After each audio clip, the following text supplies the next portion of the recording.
ஸ்ரீமதே ராமானுஜாய நமக. தினம் ஒரு பாசுரம். 4000 திவ்ய பிரபந்தம். 30வது பாசுரம்.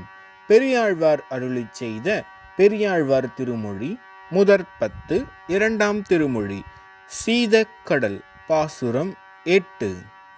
வந்த மதலை குழாத்தை வழி செய்து தந்த களீறு போல் தானே விளையாடும். வந்த மதலை குழாத்தை வழி செய்து தந்த களீறு போல் தானே விளையாடும். நந்தன் மதலைக்கு நன்று மழகிய உந்தியிருந்தவ காணீரே. ஒளியிழையீர் வந்து காணீரே.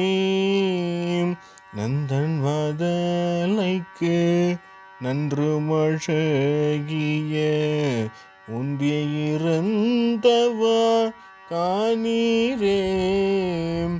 ஒளியிழையீர் வந்து காணீரே. பகவான் கண்ணனுடைய நாபி கமலத்தின் அழகை ஆழ்வார் இப்பாசுரத்திலே அருளி செய்கிறார். இப்போ கண்ணன் கோபர்கள் எல்லாம் கூட்டிக்கிட்டு தினமும் மாடு மேய்க்க போவான் இல்லையா? அப்போ மாடு மேய்க்க போகிறாங்க அப்படின்னா ஒரு 10 பேர் போவாங்க, 20 பேர் போவாங்களா அப்படின்னு கேட்டிங்கன்னா கிடையாது. ஆயிரக்கணக்கான கோபர்கள் எல்லாரும் சேர்ந்து தான் மாடு மேய்க்க போவாங்க ஆயர்பாடியிலிருந்து. இப்போ ஒரு 10,000 பேர் போகிறாங்க அப்படின்னா இப்போ அவ்வளோ பேர் சும்மா மாடு மேய்ச்சிட்டு உட்காந்துட்டு இருக்க முடியாது இல்லையா? அப்போ அந்த நேரத்தில் என்ன பண்ணுவாங்க? மாடு மேய்ந்து கொண்டு இருக்கும்போது எதையாச்சும் விளையாடுவாங்க, பாட்டு பாடுவாங்க, நாட்டியம் ஆடுவாங்க, இந்த மாதிரி நேரங்களை கழிப்பாங்க. அப்படி ஒரு வேளை விளையாடுறாங்க அப்படின்னு எடுத்துக்கிட்டிங்கன்னா எந்த ஒரு விளையாட்டாக இருந்தாலும் என்ன பண்ணுவோம்? ஒரு கபடி விளையாடுறாங்கன்னா இந்த பக்கம் ஒரு 7 பேர் 6 பேர், அந்த பக்கம் ஒரு 7 பேர் 6 பேர். அப்போ எந்த விளையாட்டாக இருந்தாலும் சமமாக 2 பக்கம் பிரித்து தான் விளையாடுவோம். ஆனால் கண்ணன் கிட்ட அந்த வேலையே கிடையாதான். இப்போ 10,000 பேர் கோபர்கள் போய் இருக்காங்க அப்படின்னா 10,000 பேர் ஒரு பக்கம் நின்றுடுவாங்களாம், நம்ம கண்ணன் பக்கம் மறுபக்கம் நிற்பாராம். அப்படி அந்த 10,000 பேரையும் எதிர்த்து கண்ணன் ஒரே ஆள் விளையாடி ஜெயிச்சிடுவாராம். அதை பார்க்குறதுக்கு எப்படி இருக்கும் அப்படின்னா ஒரு குட்டி யானை குட்டி தந்தங்களோட எல்லாரையும் விளையாடி ஜெயிக்கிற மாதிரி இருக்குமா. அப்படி கண்ணன் அனைத்து கோபர்களையும் விளையாடி வென்றுடுவானாம். அந்த கண்ணன் யார் அப்படின்னா நந்தகோபருடைய திருக்குமாரன். நந்தகோபருடைய திருக்குமாரன். அவன் இப்போ என்ன பண்ணிக்கிட்டு இருக்கான்? நம்ம ஆயர்பாடியில் உறங்கி கொண்டிருக்கிறான். இவன் கண் விழித்தான் அப்படின்னா இந்த மாதிரி கோபர்களோடு சேர்ந்து விளையாட போயிடுவான்.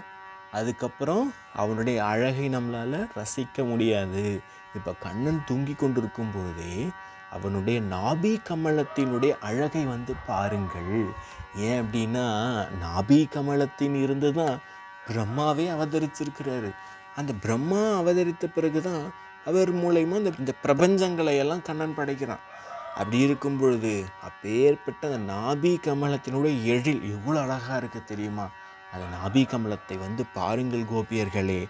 பிரகாசமான நகைகளையெல்லாம் அணிந்திருக்கக்கூடிய கோபியர்களே வந்து பாருங்கள் என்று யசோதை தாயார் கோபியர்களிடத்தை கூறுவதாக பெரியாழ்வார் அருளி செய்திருக்கிறார். ஸ்ரீமதே ராமானுஜாய நமக.